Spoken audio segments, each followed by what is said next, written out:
Bupati Aceh Barat, Haji Ramli MS menegaskan pemerintah daerah setempat menolak aturan larangan penggunaan cadar di instansi pemerintah daerah setempat.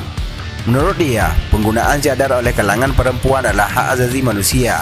Umat Islam harus dijunjung tinggi oleh siapapun dan pihak manapun. Dilansir dari Antara Aceh, Haji Ramli MS, Bupati Aceh Barat pada Jumaat 1 November 2019 mengatakan, kebijakan larangan pemakaian cadar di instansi pemerintah seperti disampaikan oleh Menteri Agama Fakrul Razi sebaiknya ditinjau ulang. Jangan sampai hal ini nantinya menyebabkan kegaduhan baru di tengah masyarakat, khususnya umat Islam. Ia menyarankan Menteri Agama agar melakukan komunikasi dan meminta pendapat kepada Majlis Ulama Indonesia, organisasi kemasyarakatan Islam seperti PBNU, Muhammadiyah dan Perti, sehingga polemik seperti ini dapat diakhiri dan diselesaikan secara bijak.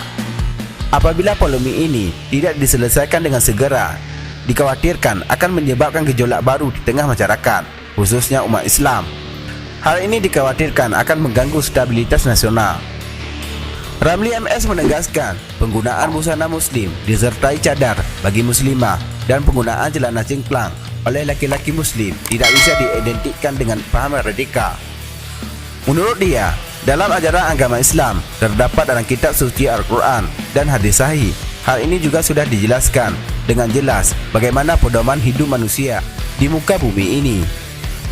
Agar pemahaman radikal tersebut tidak menyakiti umat Islam, dia menyarankan agar Kemenak segera merumuskan atau menetapkan ciri-ciri atau kriteria paham radikal sehingga menjadi jelas dan tidak merugikan umat Islam.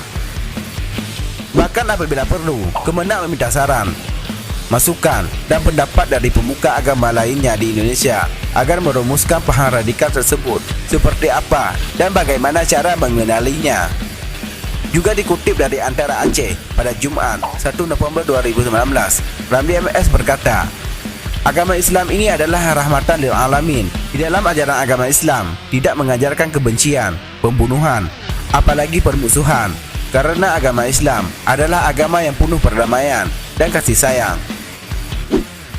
Di sisi lain, Ramli MS yang juga Ketua PCNU Kabupaten Aceh Barat sangat setuju dengan sikap pemerintah yang berusaha memberantas paham radikal agar Negara Kesatuan Republik Indonesia terus utuh sesuai dengan Undang-Undang Dasar Negara tahun 1945 dan Pancasila.